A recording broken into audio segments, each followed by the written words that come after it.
Chennai rainbow FM 101.4. இது hello doctor நிகழ்ச்சி.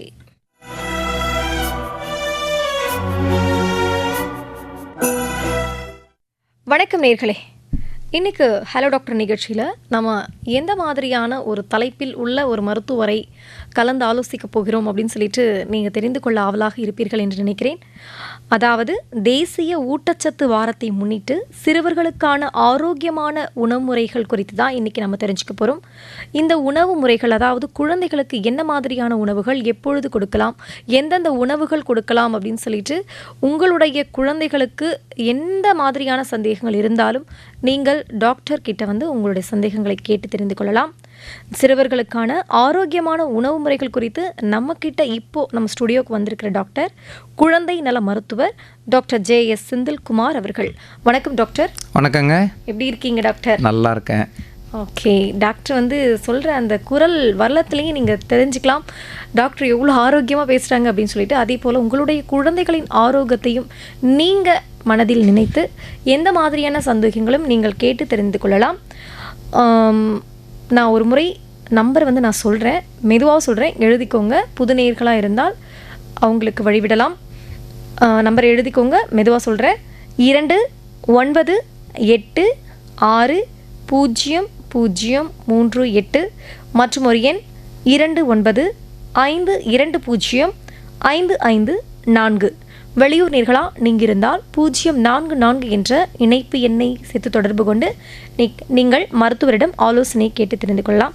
Doctor, இன்றைக்கி நம்ம குழந்தைகளுடைய உணவுகளை பற்றி நம்ம தெரிந்து கொள்ள போகிறோம் சொல்லினீங்க. வந்த உடனே நீங்கள் சரியான உணவு எது, இப்போ நம்ம சாப்பிட்ற உணவு சரியான உணவா அப்படின்னு சொல்லிட்டு என்ன நீங்கள் கேட்டீங்க. அப்படி சரியான உணவுனா எதுங்க டாக்டர்? சரியான உணவுன்னு சொல்கிறத விட சரிவிகித உணவு அப்படிங்கிறது தான் கரெக்டான வார்த்தை. ஓகே.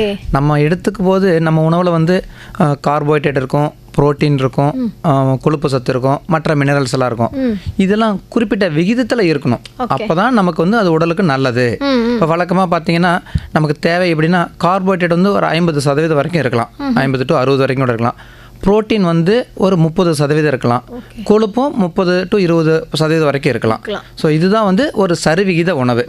இது கரெக்டாக எடுத்துக்கிட்டோம்னா நமக்கு எல்லா பகுதியான எல்லா தேவையான நியூட்ரிஷனும் நமக்கு கிடைச்சிரும். ஓகே. மைக்ரோ நியூட்ரியன், மேக்ரோ நியூட்ரியன் சொல்லிட்டு நம்ம மற்ற ஊட்டச்சத்துக்கள் சொல்கிறோம் பார்த்தீங்களா, அந்த மாதிரி ஐட்டங்களும் இந்த மாதிரி சரிவிகிதமாக எடுக்கும்போது கிடைக்கும். நம்ம பொதுவாக என்ன எல்லாரும் பண்ணுறோன்னா, இப்போ என் குழந்தைக்கு இந்த ஒரு ஃபுட்டு தான் சார் பிடிக்குது, தயிர் சாதம்னா நல்லா விரும்பி சாப்பிட்றா, ஸோ நான் ஒரு நாளைக்கு 2 தடவை தயிர் சாதம் கொடுக்குறேன், டெய்லியும் தயிர் சாதம் மட்டும்தான் கொடுப்பேன். ஸோ இந்த மாதிரி போகும்போது பார்த்திங்கன்னா உங்களுக்கு புரத சத்து குறைஞ்சிருது. வெறும் கார்போஹைட்ரேட் மாவு சத்து மட்டும்தான் நம்ம நிறைய கொடுக்குற மாதிரி ஆயிரும். ப்ளஸ் அந்த குழந்தைங்களுக்கு பார்த்திங்கன்னா கீரை, காய்கறி அந்த மாதிரியான சத்துக்கள், ஊட்டச்சத்துக்கள் வந்து குறைபாடுகள் நிறைய வருது. அதனால் நம்ம எல்லாமே சரி விகிதத்தில் எடுத்துக்கணும். இப்போ ஒரு பிளேட் எடுக்கிறோன்னா அதில் 1 கப் நீங்கள் ரைஸோ அல்லது எந்த தானியனாலும், நம்ம எந்த தானியம் எதுனாலும் எடுத்துக்கலாம். தானியம் வைக்கிறோன்னா அதுக்கு ஈக்குவல் அமௌண்ட்டாக கீரை 1 கப், காய்கறி 1 கப். நம்ம சொல்கிறோம் பார்த்தீங்களா, பொரியல் வைக்கிறோம், கூட்டு வைக்கிறோம், அவியல் வைக்கிறோம், அதனோட கான்செப்டே அப்படி தான். அந்த மாதிரி கீரை, கூட்டு, காய்கறியில் தான் உங்களுக்கு ஒரு விட்டமினும் இருக்கும், மைக்ரோ நியூட்ரியன் சொல்கிற ஜிங்க், அயன் அந்த மாதிரி ஐட்டங்கள்லாம் இருக்கும். இந்த மாதிரி சரியாக எடுத்துக்கலைன்னா, இப்போ நிறைய பேருக்கு பார்த்திங்கன்னா குழந்தைகள் வந்து ரத்த சோகை அப்படிங்கிற நோயோட வர பார்த்துருக்குறேன். ரத்த சோகை ஏன்னா அவங்க நல்லா அயன் கண்டென்ட் நல்லா எடுக்காத காரணத்தினால அந்த மாதிரி வர்றது தான் காரணம். ஓகே டாக்டர், இப்போது ஒரு நேயர் இருக்காங்க, நம்ம பேசிட்டு நான் அடுத்த கேள்வி உங்ககிட்ட கேட்கலான்னு இருக்கேன். ஓகேங்க. வணக்கம். வணக்கம், இணைப்பில் இருக்கீங்க. ஹலோ. ஓகே, இணைப்பில் வந்தாங்க போனாங்க. டாக்டர், இப்போ நீங்கள் வந்து சரியான உணவு அப்படிங்கிறத சரிவிகித உணவாக மாற்றி இப்போ சொல்லியிருக்கீங்க. இந்த சரிவிகித உணவு கரெக்டாக நம்ம எடுத்துக்கல அப்படின்னா என்னென்ன குறைபாடுகள் குழந்தைகளுக்கு வரும்? நான் நிறைய பேருக்கு இங்கே நம்ம பார்க்குறது என்னென்னா, ரத்த சோகை நிறைய பார்க்குறேன். ரத்த சோகைனா வந்து நம்ம ஹீமோகுளோபின் நம்ம ரத்தத்தில் பார்த்திங்கன்னா பொதுவாக 12 அல்லது 13 மில்லிகிராம் அப்படின்னு சொல்லுவோம். அதுக்கு மேலே ஹீமோகுளோபின் இருக்கணும். நிறைய குழந்தைங்களுக்கு பார்த்திங்கன்னா 7, 8, 9 அந்த மாதிரி ரொம்ப கம்மியாக இருக்கும். அவங்க எல்லாருமே வந்து ஒரே மாதிரியான ஆகாரத்தை எடுத்துக்கிறவங்க. இன்னொன்று பால், வெறும் பால் பொருள் மட்டுமே நிறைய பேர் தொடர்ந்து வெறும் பால் மட்டும் கொடுத்துக்கிட்டே இருப்பாங்க. குழந்தை சப்போஸ் இப்போ 1 வயது குழந்தையாக இருக்கும், அதுக்கு பால் வந்து நம்ம ரொம்ப கம்மி டைம் தான் தரணும். அவங்க ஒரு நாளைக்கு 8 டைம் நான் கொடுக்குறேன் சார், என் குழந்தை பசின்னு கேட்கும்போதெல்லாம் நான் பாலாக கொடுத்துட்றேன் அப்படிங்கும்போது அவங்களுக்கு தேவையான ஊட்டச்சத்தே கிடைக்கிறதில்ல. அப்புறம் என் குழந்தை சரியாக சாப்பிட்றதில்ல, அவளுக்கு இது பிடிக்கிறதில்ல அப்படின்னு சொல்லி நிறைய ரெஃப்யூஸ் பண்ணிடுறாங்க.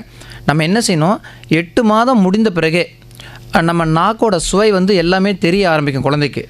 ஆரம்பத்திலிருந்தே நம்ம ஒன்றா இன்ட்ரடியூஸ் பண்ணி பழக்கப்படுத்திட்டோம்னா அவங்களுக்கு பிடிக்க ஆரம்பிச்சிடும். நீங்கள் ஒரே மாதிரியான ஐட்டத்தை கொடுத்துட்டிங்கன்னா பின்னாடி மற்றதை விரும்ப மாட்டாங்க. Okay doctor. நிறைய பேர் இன்னும் என்ன செய்கிறாங்கன்னா, இப்போ நம்ம கடையில் வாங்குகிற உணவுப் பொருளை, அந்த உணவுப் பொருள் பார்த்திங்கன்னா நல்லா இனிப்பாக இருக்கும், நல்லா மாவு மாதிரி சாஃப்டாக இருக்கும். பட் அதை கொடுத்து பழகிட்டா நம்ம குழந்தைக்கு என்னது, நார்மலாக கொடுக்குற சாதம், பருப்பு சாதம், கீரை, காய்கறிகள் அதெல்லாம் சூ பண்ண முடியாது, டேஸ்ட் பிடிக்காது. ஸோ முடிஞ்ச வரைக்கும் நம்ம அம்மா நம்ம வீட்டில் செஞ்சு ரெடி பண்ணி கொடுக்குற இயற்கையான உணவு முறைகள் எப்பயுமே சிறந்தது. ஓகே. கடையில் வாங்கி ஒரு உணவுப் பொருளும் கொடுக்கறத தவிர்த்துக்கிறது ரொம்ப ரொம்ப நல்ல விஷயம். இப்போ சரியான உணவு எடுக்கல அப்படின்னா எந்த மாதிரியான குறைபாடு வரும்னு சொல்லிட்டு நம்ம பார்த்தோம். இப்போ ரத்த சோகை அப்படின்னீங்க. ஆமாங்க. அப்போ அது பிளட்டு சம்மந்தப்பட்டதா? பிளட்டோட அளவு குறையும். அளவு நம்ம ரத்தத்தில் ரெட் பிளட் செல்ஸ், ஹீமோகுளோபின் அப்படின்னு சொல்லுவோம். அந்த ஹீமோகுளோபின் அப்படிங்கிறத நம்ம பிளட் டெஸ்ட்டில் செக் பண்ணி பார்ப்போம். அந்த ரத்த இது குறைஞ்சதுன்னா நமக்கு வந்து அந்த உடலோட எல்லா பகுதிகளுக்கும் போகிற ஆக்சிஜன் லெவல் குறையும். Okay doctor. குழந்தைகள் வந்து சோர்வாகவே இருப்பாங்க, ஓடி ஆடி விளையாட மாட்டாங்க, ஒரு சுறுசுறுப்பாக இருக்க முடியாது, நார்மலாக பசி எடுக்காது, டயர்டாக இருக்குது சார் என் குழந்தை, இன்னொன்று நல்லா படிக்க மாட்டேங்கிறா, ஒரு ஆக்டிவாக இருக்க முடியல. நேயர் வந்திருக்காங்க, நம்ம பேசிட்டு சொல்லலாம் டாக்டர். ஓகேங்க. வணக்கம். ஓகே, இணைப்பில் வராங்க. ஓகே ஓகே டாக்டர், இப்போ அந்த ரத்த சோகை அப்படின்னு நம்ம சொன்னோம் இல்லையா? ஆமாங்க. ஓகே, வணக்கம். சென்னையில இருந்து ராமலிங்கம்மா. ஐயா பேசுங்க டாக்டர் கிட்ட. வணக்கம் டாக்டர். வணக்கம் சார், சொல்லுங்கள் சார். என்னுடைய பெரிய பேத்திக்கு வயசு இப்போ இன்னையோட 6 முடியுது. சொல்லுங்கள் சார். அவ சின்ன பிறந்ததுலேருந்து நல்லா கொழுன்னு இருந்தா. ஓகே. இப்போ வந்து ஒரு 2 வருஷமா என்ன ஆகுதுன்னா கொஞ்சம் லீனா தெரியுறா. இது லீனாக தெரியுறாங்கிறத விட உங்களுக்கு கரெக்டாக உங்களால் 6 வயது குழந்தை எடை என்ன இருக்குன்னு சொல்ல முடியுமா? அது சுமார் அவரேஜே அந்த வயசு குழந்தை என்ன இருக்குமோ அது இருக்கிறா. சரிங்க சார். ஆனா வந்து என்னன்னு கேட்டா, ஏமா இந்த காயை சாப்பிடு, அந்த இதை சாப்பிடு, இது இந்த இது நான்வெஜ் இல்லை, இந்த ஐட்டத்தை சாப்பிடு, இந்த ஐட்டத்தை சாப்பிடுன்னா எனக்கு அந்த ரெட் மீட்ல மட்டன், பீஃப் இந்த 2 தான் வந்து ஜாஸ்தி சாப்பிட்றேன். அதுதான் என்கிட்ட கிண்டலா வேற சொல்லி காட்டுறா, சிங்கம் போல ஸ்ட்ரென்த் எனக்குன்னு. ஓகே சரி, உங்களது வந்து நீங்கள் ஃபஸ்ட்டு கேள்வி சொன்னீங்க, உங்கள் குழந்தை லீனாக தெரியுது, அப்படி ஆரம்பத்தில் புஸ் புஸ்ன்னு இருந்தது. இதுக்கு காரணம் என்னென்னா, முதல் 1 வயசு வரைக்கும் குழந்தைகளோட வந்து வெயிட் நல்லா மாதம் ஒரு கிலோ கூட்டிகிட்டு வருவாங்க. ஸோ 1 வயது முடியும் போது தோராயமாக ஒரு 10 கிலோவை அட்டன் பண்ணுவாங்க எல்லாருமே. அந்த வயசுக்கு உங்கள் குழந்தை புஸ் புஸ்ன்னு தான் தெரியும். அதன் பிறகு ஒரு வருஷமும் உங்கள் குழந்தையோட ஹைட்டு நல்லா கூடிக்கிட்டே வருவாங்க. ஆனால் எடை வந்து 2லேருந்து 3 கிலோ வரைக்கும் தான் ஒரு வருஷத்துக்கு கூடுவாங்க. அப்படி பார்க்கும்போது எல்லா குழந்தைகளுமே 2 வயதுக்கு பிறகு ஒல்லியாக தான் தெரியுவாங்க. ஒல்லியாக தெரியறது பெரிய குற்றம் கிடையாது, அது நார்மல், அதை பற்றி நீங்கள் பயப்பட வேண்டாம். இன்னொன்று, 2வது பாகம் வந்து நீங்கள் ஒரே வகையான ஃபுட்டு தான் என் பிள்ளை விரும்புகிறா அப்படின்னு சொல்கிறீங்க. அது நம்மளுடைய உணவு பழக்கம் தான் சார். உணவு பழக்கம் வந்து நம்ம பெற்றோர்கள் தான் நம்ம அதை வந்து மாற்றணும். குழந்தைக்கு வந்து சரிவிகிதமாக கண்டிப்பாக நீங்கள் உங்கள் உணவில் வந்து கீரை, காய்கறிகள் கண்டிப்பாக சேர்த்திக்கணும். அதுதான் வந்து உடலுக்கு என்றைக்குமே ஆரோக்கியமானது. தண்ணி நிறைய குடிக்க வைக்கணும். அதை என்ன சொன்னாலும் தாத்தா உனக்கு தெரியாது தாத்தா, எனக்கு அந்த இது மட்டன்ல தான் ஸ்ட்ரென்த் இருக்கு.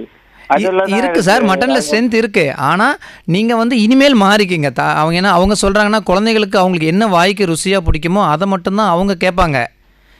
நம்ம தான் தெரிஞ்சுக்கணும், குழந்தைக்கு எல்லாமே கொடுக்கணும். இதுக்கு முக்கியமான காரணம் வந்து நம்ம கொடுக்கக்கூடிய ஜங்க் ஃபுட்டு தான் சார் நிறைய கட் பண்ணணும். உங்கள் குழந்தைகள் வந்து ஜங்க் ஃபுட் சாப்பிட்டாங்கன்னா வாங்குறது யூஸ் பண்ணுறது ரொம்ப ரொம்ப கம்மி. ஓகே.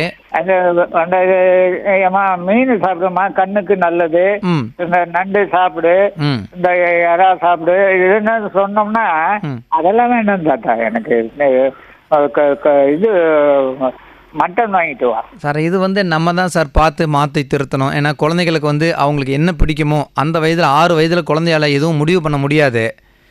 நீங்கள் கொஞ்சம் கொஞ்சமாக குழந்தைக்கு மாற்று உணவையும் மற்ற உணவுகளையும் பழக்கப்படுத்துங்க. இது நம்ம பழக்கத்தில் தான் சார் இதை மாற்ற முடியும். சரி, தேங்க்யூ சார். நன்றிங்க ஐயா.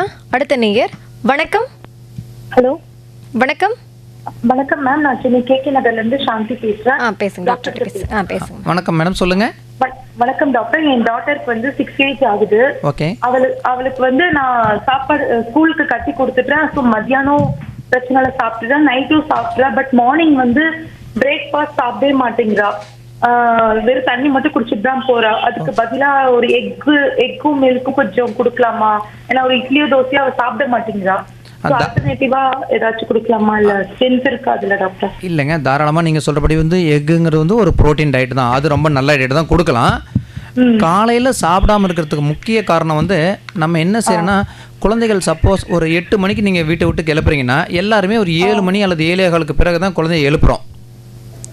குழந்தைய காலையில் ஒரு அரை மணி நேரம் 1 மணி நேரம் இப்போ எழுப்புற டைமோட முன்னாடி எழுப்பி விடுங்க. குழந்தைகள் எந்திரிச்சு கொஞ்ச நேரம் ஓடி விளையாண்டு அப்போ தான் வந்து அதனால் சரியாக நம்ம மோஷன் போயிட்டு பசி எடுத்து சாப்பிட்டு அதுக்கு பிறகு போக முடியும். நம்ம நேரத்தை ரொம்ப ஒரு குறிப்பிட்ட அரை மணி நேரத்தில் எல்லா வேலையும் செய்யணும், குழந்தைய 5 நிமிடத்தில் சாப்பிட வைக்கணும் அப்படின்னு நம்ம கட்டாயப்படுத்துறது தான் நீங்கள் உங்களோட கேள்விக்கு முறையான தீர்வு. ஆமா, ஆனா காலையில தான் நல்லா தூங்குறாங்க. ரொம்ப கஷ்டப்பட்டு தான் எழுப்ப வேண்டியதா இருக்கு. கரெக்ட். இதுதாங்க எல்லாரும் செய்யற தப்பு. நீங்க இரவு தூக்கத்தை வந்து சீக்கிரமே தூங்க வைங்க. இந்த குழந்தைகள்லாம் வந்து 6 வயது குழந்தைகள்லாம் 9 மணிக்கு நீங்க தூங்க அனுப்பிடணும் அதிகபட்சமா. சரி டாக்டர். தூங்குறதுக்கு 2 மணி நேரம் முன்னாடி டிவி ஃபோன் பார்க்க விடக்கூடாது. ஏன்னா டிவி ஃபோன் பார்த்துக்கிட்டே இருந்தோம்னா நம்மளோட மூளைக்கு வந்து ஓய்வு கிடைக்காது. வர மாட்டேங்குது உங்களுக்கு. கண்டிப்பா நீங்க டிவி ஃபோனை அவாய்ட் பண்ணுங்க. காலையில ஏர்லியரா எழுப்பி விடுங்க. இன்னொன்று மாற்று உணவு நீங்கள் மில்க் அது மாதிரி தர வேண்டாமா டாக்டர்? இல்லை கொடுக்கலாங்க. மில்க் மட்டும் பத்தாது, நீங்கள் சொல்கிறபடி முட்டையோட சேர்த்து மில்க் கொடுக்கலாம், மாற்று உணவு கொடுக்கலாம். இது எந்த தப்பும் இல்லை. ஆனால் ரெகுலராக கொடுக்கக்கூடாது, இட்லி அந்த மாதிரியும் சேர்த்து கொடுக்கணும்? இல்லைங்க, அப்படி கிடையாது. ஏன்னா வந்து நீங்கள் மாவு சத்துங்கிறது வந்து நம்ம இட்லி தோசை வந்து சாதம் எல்லாமே நமக்கு மாவு சத்து தான். ஆமாம். ஒரு நாளைக்கு ஒரு வேளை மாவு சத்துக்கு பதிலாக மாவு சத்து இல்லாத 2 பழத்தோட 2 முட்டை சாப்பிட்றோம், 2 கொண்டைக்கடலை, ஒரு சுண்டல் ஒரு கப் சாப்பிட்றோம், அதோட சேர்த்து பால் 1 டம்ளர் குடிக்கிறோம். இதெல்லாம் நல்ல ஹெல்த்தியான ஃபுட் தான். தாராளமாக நீங்கள் மாற்றி கொடுக்கலாம், அதனால் எந்த குறைபாடும் வராது. ஏன்னா இதில் வந்து வெறும் ரைஸில் கிடைக்காத மற்ற எல்லா சத்துக்களும் இதில் கிடைக்குது. ஆமாம். சரி டாக்டர், ரொம்ப நன்றி டாக்டர். நன்றி. ரொம்ப தேங்க்ஸ் டாக்டர். நன்றிம்மா. வணக்கம். வணக்கம். யாருங்க இருந்து? ராஜகோபால், கோயம்புத்தூர். பேசுங்க டாக்டர், பேசுங்கய்யா. வணக்கம், சொல்லுங்க டாக்டர் சார். வணக்கம். வணக்கம்ங்க. அதாவது நம்ம சாதாரணமா தண்ணி வந்து 2 லிட்டர் 2.5 லிட்டர் குடிக்கிறோம் அப்படிலாம் சொல்லுவோம் இல்லையா? ஆமாங்க. ஆனா குழந்தைகளுக்கு வந்து தண்ணீர் அதை எவ்வளவு தரணும் அப்படிங்கறத கொஞ்சம் சொல்லுங்க. சரி. குழந்தைங்கிறது 10 வயசுக்குள்ள உள்ளவங்களை தான் குழந்தைகள்னு நம்ம சொல்றோமா அப்படின்னு எனக்கு தெரியணும். ஓகே, நான் ரேடியோவில் கேட்டுக்கிறேன். சரி, ஓகேங்க. இப்போ நீங்கள் முதல் கேள்வி வந்து தண்ணி எவ்வளோ குடிக்கணும்னு கேட்டீங்க. இப்போ பெரியவங்க அப்படின்னா வந்து நம்ம லிட்டர் கணக்கு சொல்ல முடியும். சின்ன குழந்தைங்க, இப்போ சப்போஸ் பிறந்த குழந்தையிலேருந்தே நம்ம உடம்புக்கு நீர் சத்து தேவை. அதை எப்படி நம்ம தெரிஞ்சுக்கலான்னா, குழந்தை எத்தனை தடவை யூரின் போகிறாங்க ஒரு நாளைக்கு, அதை வச்சு தான் சொல்ல முடியும். குறைஞ்சபட்சம் ஒரு 6லேருந்து 8 தடவைக்கு மேலே ஒரு குழந்தை வந்து யூரின் போனாங்கன்னா அவங்க எடுத்துக்கிட்ட தண்ணி போதும். சப்போஸ் என் குழந்தை டே ஃபுல்லாக ஒரே டைம் தான் சார் போகிறாங்க, ரொம்ப கம்மியாக போகிறாங்கன்னா கண்டிப்பாக உங்கள் குழந்தையோட தண்ணி எடுத்துக்கிட்டது பத்தலை. வெயில் காலங்களில் நம்ம தண்ணியோட அளவு அதிகமாக எடுத்துக்க வேண்டியிருக்கும். என்ன காரணம்னா, யூரின் தவிர நம்ம ஸ்வெட்லேயும் வாட்டர் லாஸ் நிறைய இருக்கும், அந்த மாதிரி எடுத்துக்கலாம். ஓகே, அடுத்த நேயர் இருக்காங்க டாக்டர். 2வது கேள்வி கேட்டார், என்ன வயது வரை குழந்தையை சொல்லலானாரு. ஓகே, அது வந்து நம்ம 18 வயது வரைக்கும் நாங்கள் குழந்தைகள்னு சொல்ல மருத்துவர் சொல்லுவோம். பெற்றோருக்கு எப்பயுமே அவங்க குழந்தைகள் தான். கண்டிப்பா, அவங்க எவ்வளோ வயதானாலும் அவங்களுக்கு அவங்க குழந்தைகள் தான். சரிங்க டாக்டர், நம்ம அடுத்த நேயர் இருக்காங்க. வணக்கம். வணக்கம், யாருங்க இருந்து? சொல்லுங்க சார். ஐயா, சில குழந்தைகள் பொதுவாக கேள்வி, இந்த பிஸ்கட்டு சாக்லேட் சாப்பிட்டுக்கிட்டு ஒன்றும் சாப்பிட மாட்டேங்குது. ஐயா இதுக்கு என்ன செய்யறதுன்னு நீங்கள் தான் சொல்லணும். வாங்கி தர்றது வந்து வழக்கமாக நம்ம பெரியவங்க தான் சார் புரிஞ்சுக்கணும். நம்ம எல்லாரும் என்ன நினைக்கிறேன்னா, குழந்தை அடம் பிடிக்குது அதனால் நான் வாங்கி கொடுக்குறேன் சார். நீங்கள் வாங்கி கொடுங்க. வாங்கி கொடுக்குறது ஒரு ஆப்பிளாக வாங்கி கொடுங்க, ஒரு ஆரஞ்சாக வாங்கி கொடுங்க, ஒரு ஸ்ட்ராபெரி, எத்தனையோ பழ வகைகள் இருக்குது, பேரிச்சம்பழம் வாங்கி கொடுங்க, நட்ஸ் இருக்குது, முந்திரி, திராட்சை. ஸோ அப்படி சொல்றீங்க. இல்லை இல்லை அது அது சாக்லேட் தான் கேட்குது சார். ஆமாங்க ஐயா, நாவுக்கு சுவையானது தான் நமக்கும் பிடிக்கும், அது உண்மைதான். பட் உடம்புக்கு உகந்தது. நீங்கள் அந்த மாதிரி என்ன பண்ணுங்கன்னா, வாரத்தில் ஒரு நாள் வச்சுக்கோங்க. வாரம் 6 நாள் நான் சொல்கிறத கேளு. சண்டேனா நான் உனக்கு பிடிச்சதை வாங்கி தரேன். நான் குழந்தைய வந்து நீங்கள் ஸ்ட்ரிக்டாக ஒரு சாக்லேட் தராதீங்க அப்படி நான் சொல்லவும் முடியாது. சரி சரி நீங்கள் அந்த மாதிரி செய்யுங்க. வாரத்தில் 5 நாள் வந்து உங்கள் கண்ட்ரோலில் வச்சுக்கோங்க. சரி இடையில ஒரு நாள் வந்து நான் உனக்கு வாங்கி தரமா, நீ 4-5 டேஸ் நான் சொல்கிறத கரெக்டாக ஃபாலோ பண்ணு, சரி நீ நல்லா பேரிச்சம்பழம் சாப்பிடு. அந்த மாதிரி நம்ம ஹெல்த்தியான டயட்டை நீங்கள் பழக்கப்படுத்துங்க. இன்னொன்று, முடிஞ்ச வரைக்கும் பிஸ்கட் ஐட்டத்தில் வந்து சத்து ஒன்றும் இல்லைங்க. என்னென்னா அது வெறும் மைதா அண்ட் சுகர் காம்பினேஷன் தான் பிஸ்கட்டு. ஓஹோ பழக்கமாக நம்ம என்ன பண்ணுவோம், மைதாவை தவிர்த்துருங்க. ஏன்னா மைதா சாப்பிட்றதுனால நம்ம குடலுக்கு கெடுதல். இப்போ பரோட்டா வந்து மைதாவில் ரெடி ஆகிறது. அதே போல் ப்ரெட்டு, பிஸ்கட் இது எல்லாமே வந்து ஊட்டச்சத்து ரொம்ப குறைவாக இருக்கும். ப்ளஸ் நமக்கு மலச்சிக்கல் ஏற்படுத்தும். ஓ குழந்தைகள் வந்து ரொம்ப அந்த மாதிரி மாவான ஐட்டம் நிறைய எடுத்துட்டாங்கன்னா அவங்கள தினம் மலம் கழிக்க முடியாது. சரி சரி ஆமாம், தினம் மலம் கழிக்கலனாலே அவங்களுக்கு அது ஒரு சிரமமாக இருக்கும், மலச்சிக்கல் நிறைய வரும். சரி சரி அதனால் நீங்கள் இந்த மாதிரி மாவு ஐட்டங்கள் கண்டிப்பாக பிஸ்கட்ஸ் வந்து தவிர்த்துக்கிறது நல்லது. என்னையாவது ஒரு நாள் ஆசைக்கு, இல்லை சில பசி டைமில் எதுவும் இல்லை அப்படின்னா எப்பயாவது ஒரு சில துண்டுகள் சாப்பிடலாம். சரி சரி சரி வணக்கம் ஐயா. நன்றி. நன்றிங்க ஐயா. தொடர்ந்து பேசுவோம் ஒரு இடைவேளைக்கு பிறகு.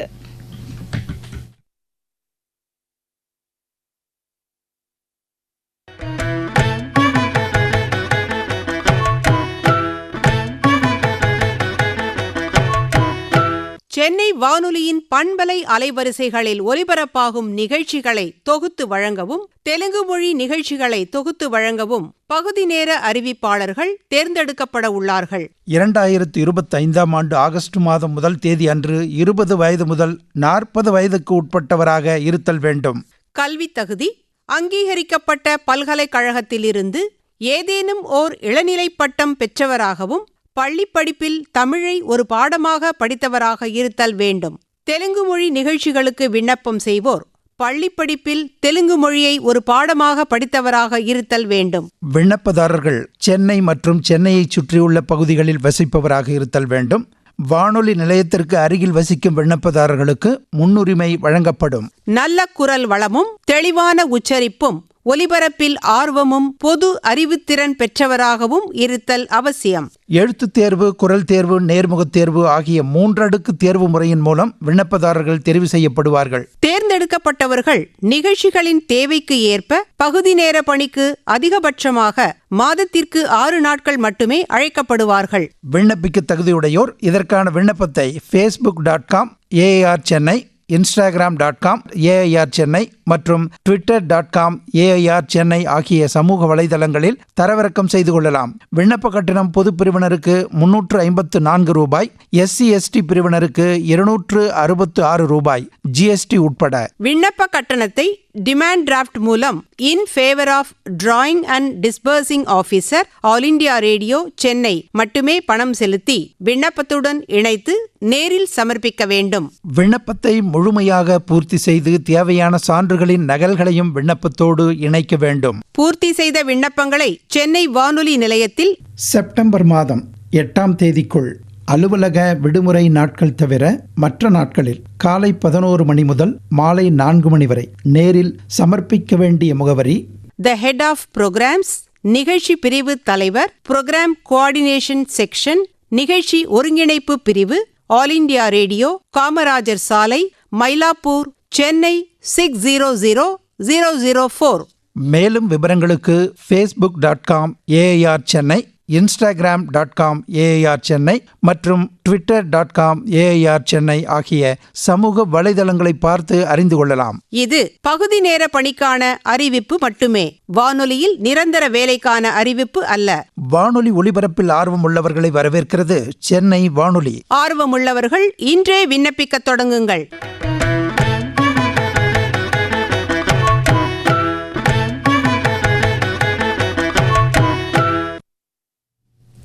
நேயர்களுக்கு ஒரு அறிவிப்பு. அனைத்து இந்தியர்களுக்கும் மத்திய அரசின் அடுத்த தலைமுறைக்கான ஜிஎஸ்டி சீர்திருத்தத்தை அறிவித்துள்ளது. தேச மக்கள் எளிதாக வாழ்வதற்கும் சுயசார்பு மற்றும் தன்னம்பிக்கை மிகுந்த இந்தியாவை உருவாக்குவதற்கும் அடுத்த தலைமுறைக்கான ஜிஎஸ்டி சீர்திருத்தம் வழிவகுக்கும். அதோடு விவசாயிகள் மற்றும் அனைத்து குடும்பங்களுக்கும் இந்த அடுத்த தலைமுறைக்கான ஜிஎஸ்டி சீர்திருத்தம் மகிழ்வளிக்கும். அன்றாட அத்தியாவசிய பொருட்களில் பெரிய அளவில் அடுத்த தலைமுறைக்கான ஜிஎஸ்டி சீர்திருத்தம் செய்யப்பட்டுள்ளது.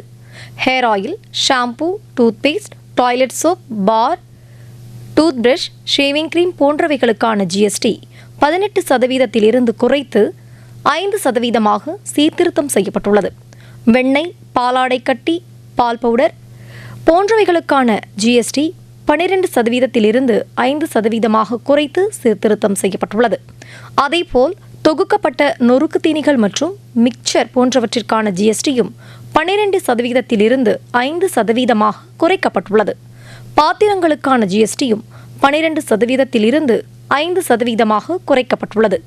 அதோடு குழந்தைகளுக்கான பால்குப்பி, குழந்தைகளுக்கான ஆடைகள், கிளினிக்கல் டயப்பர்ஸ் போன்றவைகளுக்கான ஜிஎஸ்டியும் 12% 5% சீர்திருத்தம் செய்யப்பட்டுள்ளது.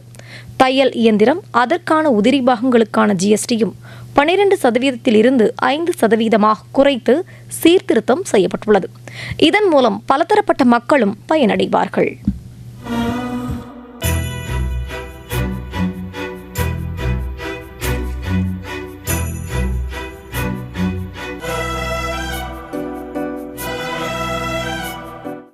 ஹலோ டாக்டர் நிகழ்ச்சி தொடர்கிறது. நிகழ்ச்சியில் நம்ம இன்னைக்கு என்ன ஒரு தலைப்பு எடுத்திருக்கோம் அப்படின்னா, சிறுவர்களுக்கான ஆரோக்கியமான உணவு முறைகள் குறித்து குழந்தை நல மருத்துவர் டாக்டர் ஜே.எஸ். செந்தில்குமார் அவர்கள் நம்மளுடைய அரங்கத்தில் இருக்காங்க. உங்களுடைய குழந்தைகளுக்கு என்ன மாதிரியான உணவுகள் கொடுக்கலாம், எப்படிப்பட்ட உணவுகள் கொடுத்தா சத்து ஏறும், இது போல பல சந்தேகங்களை நீங்கள் டாக்டர்கிட்ட கேட்டு தெரிஞ்சுக்கலாம். தொலைபேசி எண்கள் 29860038 மற்றும் ஒரு எண் 2952205554. வெளியூர்களாக நீங்கள் இருந்தால் 044 என்ற இணைப்பு எண்ணை சேர்த்து தொடர்பு கொண்டு நீங்கள் டாக்டர்கிட்ட பேசலாம். நிலையத்தில் நேரம் 3:25:40. இது சென்னை FM ரெயின்போ 101.4. வணக்கம். வணக்கம் வணக்கம் மேடம். அம்பத்தூர்லேருந்து தேவராஜ் பேசுகிறேன் மேடம்.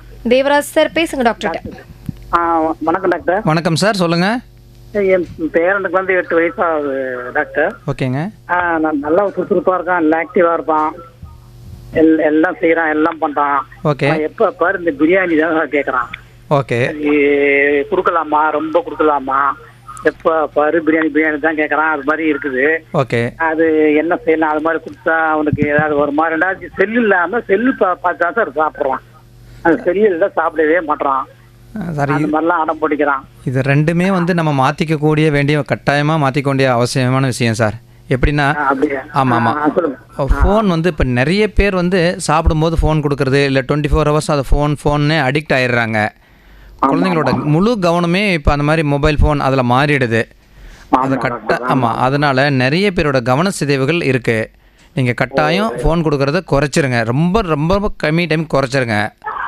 இன்னொன்று, நீங்கள் பிரியாணி அப்படின்னு சொன்னீங்க. நாக்குக்கு சுவையானது எதுவுமே நம்ம உடம்புக்கு கரெக்டாக இருக்குமா அப்படின்னு கிடையாது. நம்ம எது ஆரோக்கியமான உணவு அப்படிங்கிறத நம்ம கண்டிப்பாக அதை நம்ம மனசில் எடுத்துக்கணும். நீங்கள் கொடுங்க, பிரியாணி வாரத்தில் ஒரு நாள் கொடுங்க. முடிந்த வரைக்கும் நம்ம வெளியில் வாங்குகிற பிரியாணியை தவிர்த்துட்டு வீட்டில் செஞ்சு கொடுக்குறது தான் சார் நல்லது.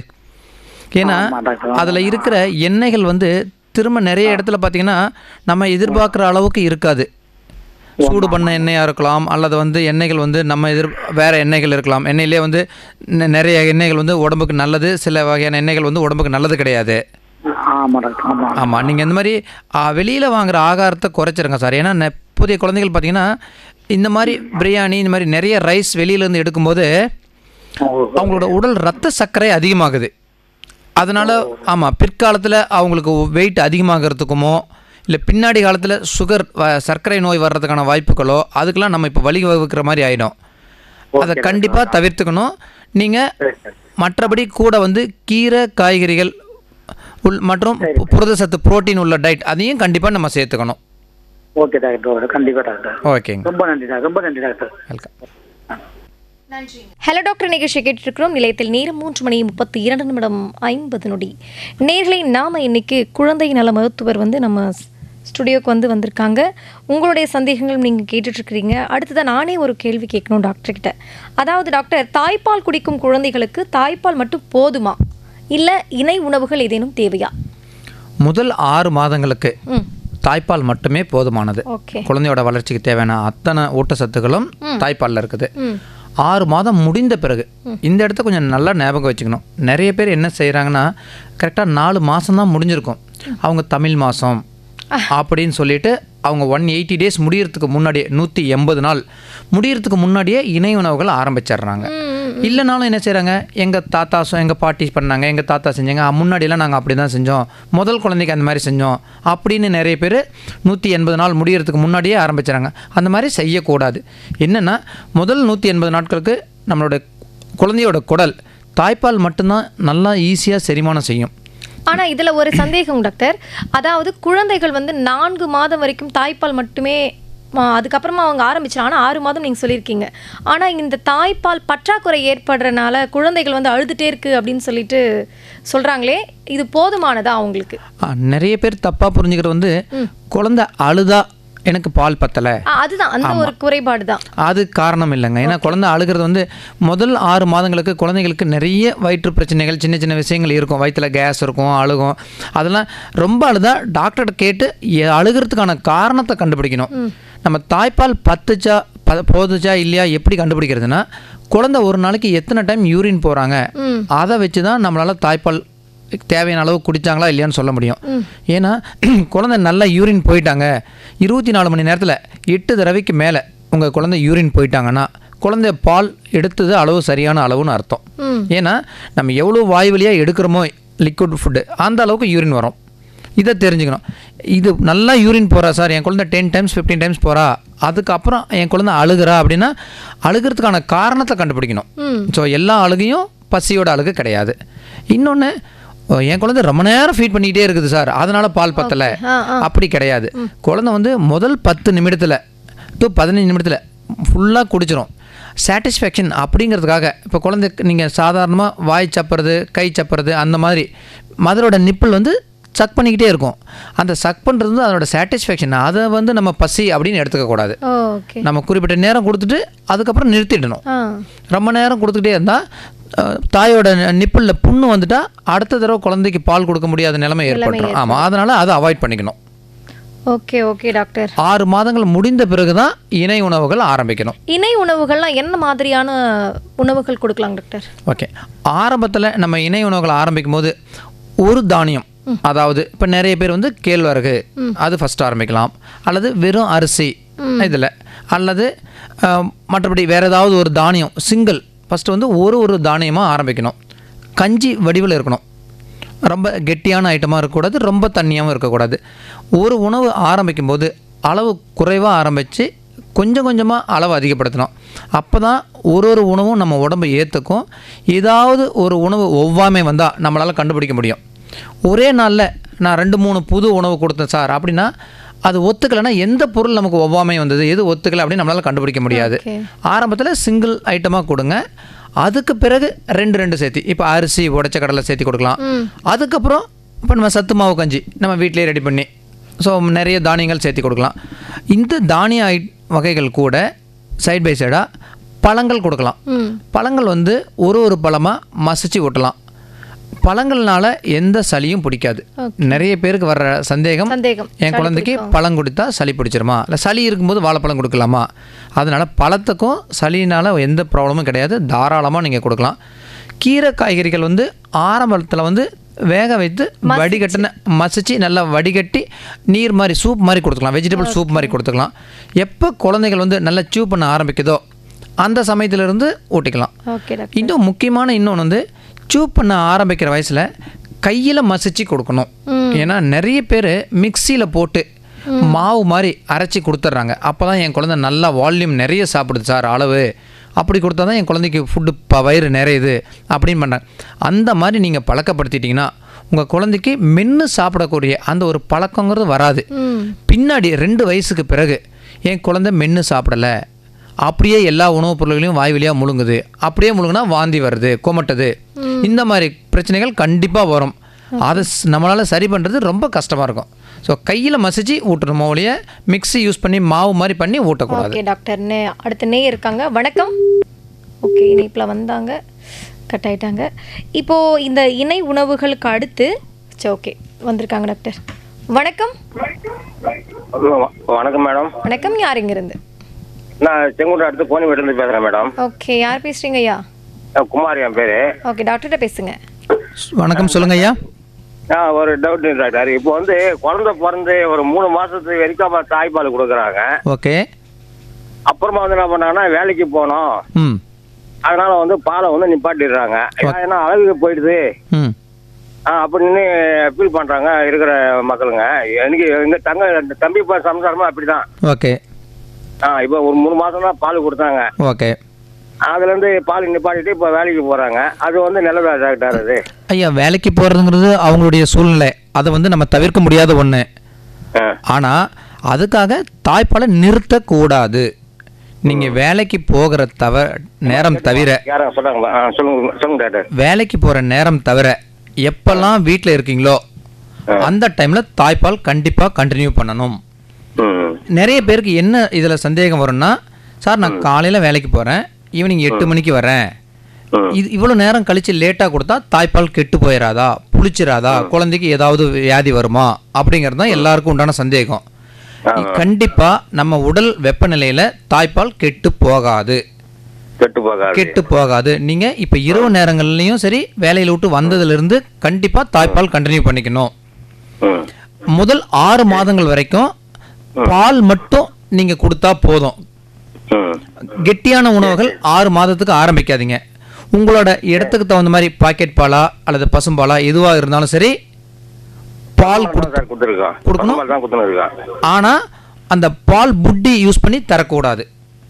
கண்ணாடி பாட்டில் தரலாமா சார்? இல்லை சார், நம்ம சில்வர் பாத்திரம் தான், ஸ்பூனு, பாலடை அதுதான் யூஸ் பண்ணிக்கணும். அந்த ரப்பர் வாயில் வச்சு சப்புற மாதிரியான சூப்பா உள்ள ரப்பர் உள்ளது யூஸ் பண்ணக்கூடாது.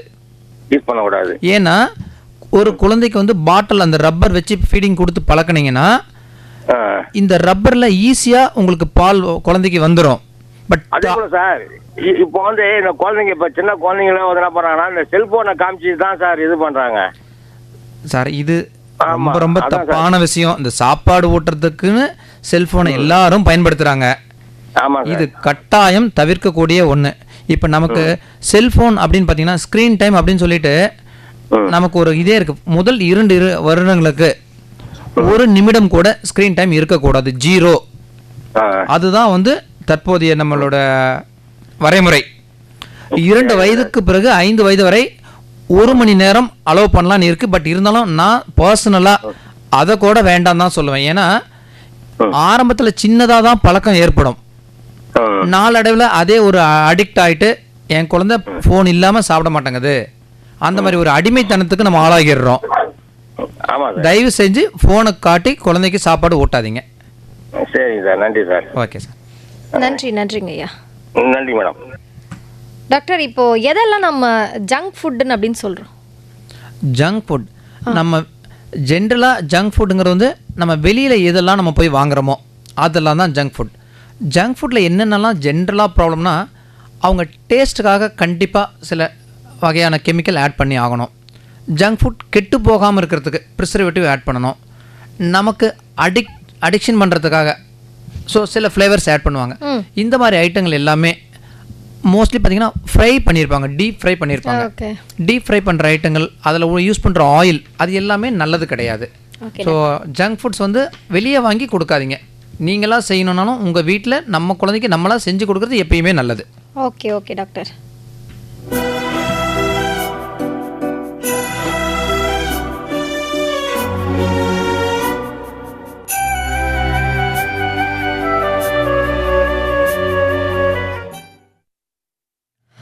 முக்கிய அறிவிப்பு. அனைத்து இந்தியர்களுக்கும் மத்திய அரசின் அடுத்த தலைமுறைக்கான ஜிஎஸ்டி சீர்திருத்தத்தை அறிவித்துள்ளது. தேச மக்கள் எளிதாக வாழ்வதற்கும் சுயசார்பு மற்றும் தன்னம்பிக்கை மிகுந்த இந்தியாவை உருவாக்குவதற்கும் அடுத்த தலைமுறைக்கான ஜிஎஸ்டி சீர்திருத்தம் வழிவகுக்கும். இந்த புதிய வரி சீர்திருத்த நடவடிக்கைகள் மீன்வளத்துறையின் வளர்ச்சிக்கு வித்திடும். மீன்வளத்துறையில் ஜிஎஸ்டி வரி குறைப்பு மீன்பிடி தொழிலுக்கான செலவுகளை குறைப்பதுடன் உள்நாட்டில் போட்டிகளை அதிகரிக்கச் செய்வதுடனும் ஏற்றுமதிக்கான சந்தை வாய்ப்புகளை மேம்படுத்தும். இதன் மூலம் லட்சக்கணக்கான மீனவர்கள் நேரடியாக பயன்பெறுவர். மேலும் நாட்டின் மீன்பிடி தொழில் மற்றும் மீன் வளர்ப்பு தொழிலில் ஈடுபட்டுள்ள மீனவர்களுக்கு வாழ்வாதாரத்தை மேம்படுத்த உதவிடும். மாற்றியமைக்கப்பட்ட வரி விகிதத்தின்படி மீன் எண்ணெய், மீன்களிலிருந்து தயாரிக்கப்படும் பொருட்கள், பதப்படுத்தப்பட்ட மீன் என அனைத்து வகையான மீன் சார்ந்த பொருட்களுக்கு வரி விகிதம் 12% 5% குறைக்கப்பட்டுள்ளது. மதிப்பு கூட்டப்பட்ட கடல்சார் உணவுப் பொருட்கள் குறைந்த விலையில் உள்ளூர் நுகர்வோர்களுக்கு கிடைப்பதுடன் கடல்சார் உணவுப் பொருள் ஏற்றுமதியில் போட்டித்தன்மையை அதிகரிக்கச் செய்யும். டீசல் என்ஜின், நீர் இறைப்பான்கள், சொட்டு நீர் பாசனத்திற்கான கருவிகள், மீன்வளத்துக்கு தேவைப்படும் உபகரணங்கள் என அனைத்து வகையான பொருட்களுக்கும் ஏற்கனவே இருந்த 12 மற்றும் 18% 5% வரி குறைக்கப்பட்டுள்ளது. இதுபோன்ற வரி சீர்திருத்த நடவடிக்கைகள் மீனவர்கள், மீன் வளர்ப்பில் ஈடுபட்டுள்ளவர்கள், சிறு அளவிலான மீனவர்கள், மகளிர் சுய உதவி குழுக்கள், கூட்டுறவு சங்கங்கள் என அனைவருக்கும் நிதிச்சுமையை குறைத்து நேரடி பயன்களை அளிப்பதுடன் கிராமப்புற மக்களின் வாழ்வாதாரத்திற்கும் உதவிடும் என்று எதிர்பார்க்கப்படுகிறது. இந்த திருத்தியமைக்கப்பட்ட ஜிஎஸ்டி விகிதங்கள் இம்மாதம் 22ஆம் தேதி அமலுக்கு வருகிறது.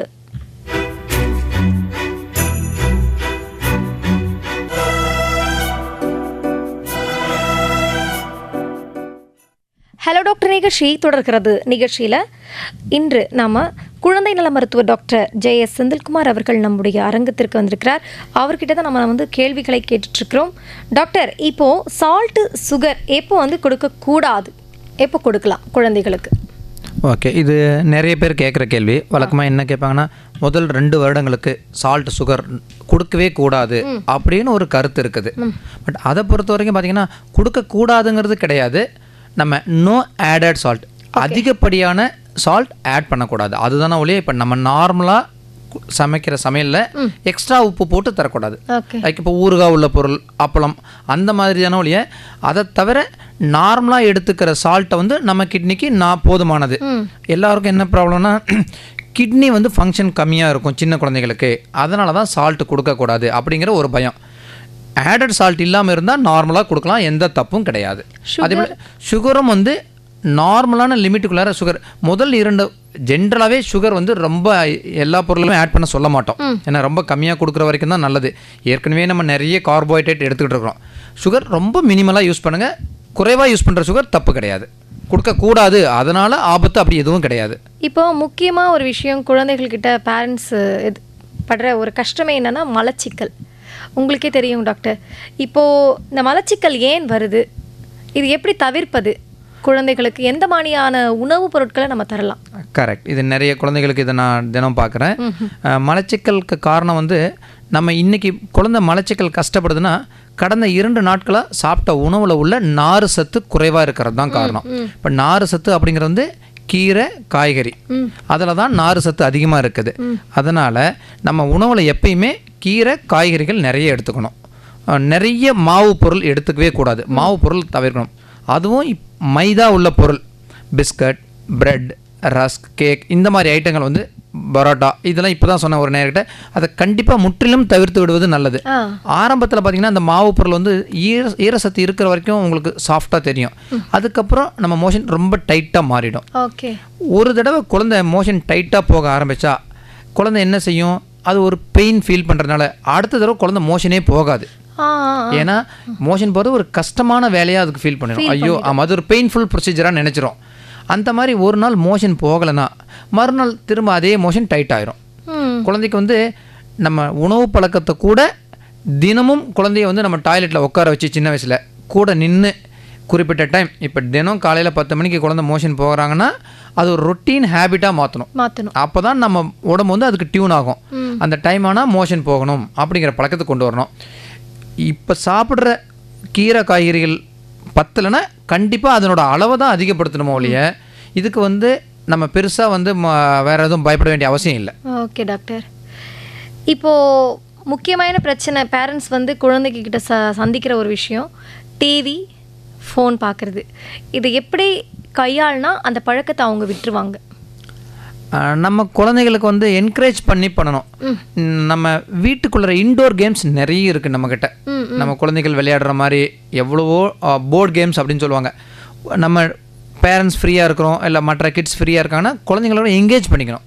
அவங்கள உட்கார வச்சு நம்ம கூட கேம்ஸ் விளையாடணும். அவங்களுக்கு அட்ராக்டிவான எவ்வளவோ கேம்ஸ் இருக்குது. ஸோ கேம்ஸ் வகையில் அவங்கள பார்ட்டிசிபேட் பண்ண வைக்கலாம். இல்லைன்னா அவங்களுக்கு ஏதாவது பிடிச்ச மாதிரி, இப்போ சில குழந்தைகளுக்கு வந்து மீன் தொட்டி ஒன்று வச்சு கொடுத்தோம்னா அது மீன் தொட்டி பராமரிப்பு, வாரத்தில் ஒரு நாளைக்கு மீன் தொட்டியை சுத்தப்படுத்துதல், மீனுக்கு உணவு கொடுக்கறது. ஸோ அவங்கள இந்த மாதிரி வேறு ஏதாவது ஒரு சில குழந்தைகளுக்கு வந்து விலங்குகள், ஆமாம் பெட் டாக்ஸ், பெட் கேட், அந்த மாதிரி ஏதாவது அவங்களுக்கு பிடிச்ச பெட்டு, சில பேர்ட்ஸ், அதுமாதிரி அவங்களோட கவனத்தை மாற்றணும். அதன் மூலிமா நம்ம இதை வந்து அவாய்ட் பண்ணலாம். ப்ளஸ் சின்ன கிட்ஸ்க்கு வந்து ரிவார்ட்ஸ் கொடுக்கலாம்.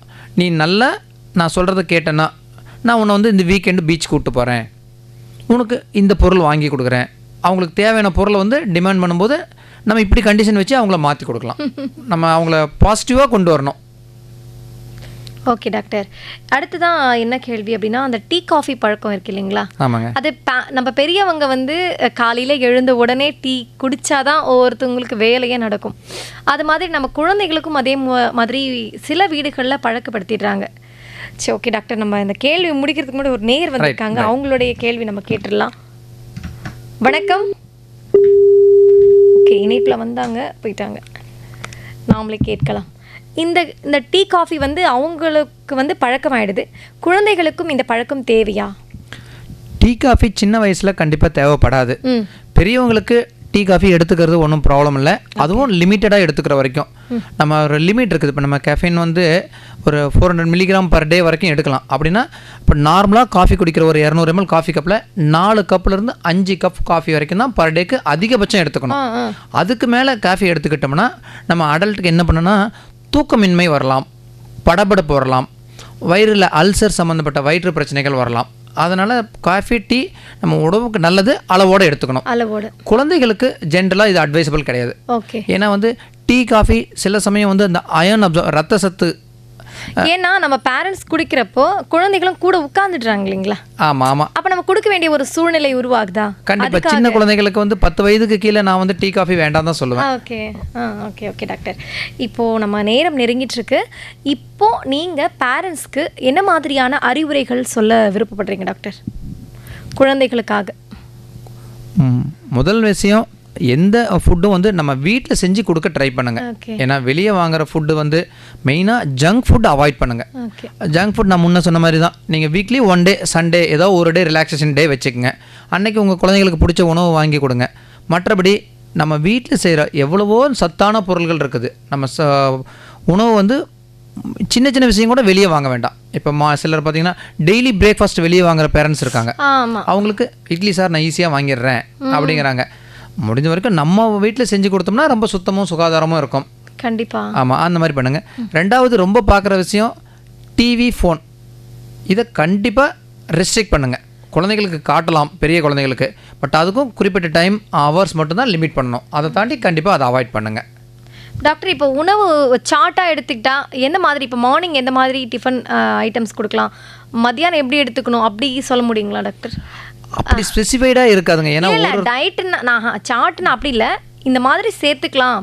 இப்போ காலையில் நீங்கள் சொன்னீங்களே கடையிலே வாங்குறாங்க இட்லி அப்படின்னு சொல்லிட்டு, நம்ம வீட்டில் ஒரு நாளைக்கு இட்லி, இட்லி நம்ம ரெகுலர் பழக்கம் தாங்க, இதில் எந்த மாற்றமும் இல்லை. பட் என்னென்னா ஒரு இதுலேயும் நீங்கள் சேர்த்துக்க வேண்டிய வந்து கீரை காய்கறிகள் இருக்கா, புரோட்டீன் மாதிரி இருக்கா.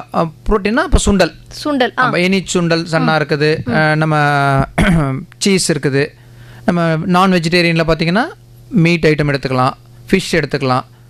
ஸோ எல்லாம் ஒரு கலவையாக தான் இருக்கணும் நம்ம ஃபுட்டு, ஒரே ஒரு ஃபுட்டாக இருக்கக்கூடாது. பழங்கள் எப்போ அதிகமாக எடுத்துக்கலாம் டாக்டர் குழந்தைகளுக்கு? ஏன்னா நீங்கள் சொன்னீங்க இல்லையா சளி பிடிக்குது அப்படின்னு சொல்லிட்டு பேரண்ட்ஸ் சொல்கிறாங்க அப்படின்னு, அப்போது எந்த நேரத்தில் பழங்கள் எடுத்துக்கலாம்? பாருங்க, டைம் வந்து பெரிய விஷயம் கிடையாது.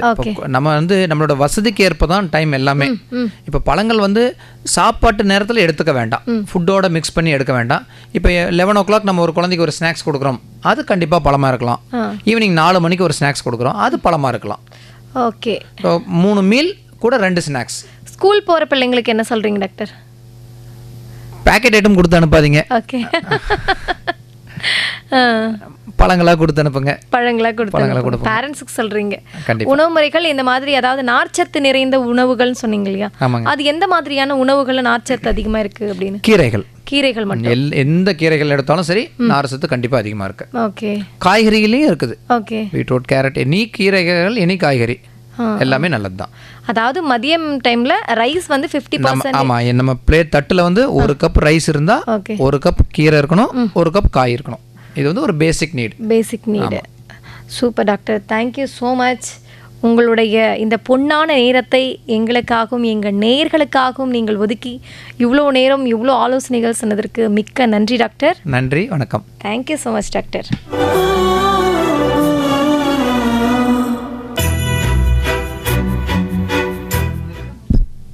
ஹலோ டாக்டர் நிகழ்ச்சியில் நீங்கள் குழந்தைகளுக்கு என்ன மாதிரியான உணவுகள் கொடுக்கணும், என்ன மாதிரியான மருத்துவம், அதாவது சின்ன டாக்டர் கிட்ட ஒரு சின்ன விஷயந்தான் நிறைய கற்றுக்கிட்ட மாதிரி எனக்கே ஒரு ஃபீல் ஆகுது.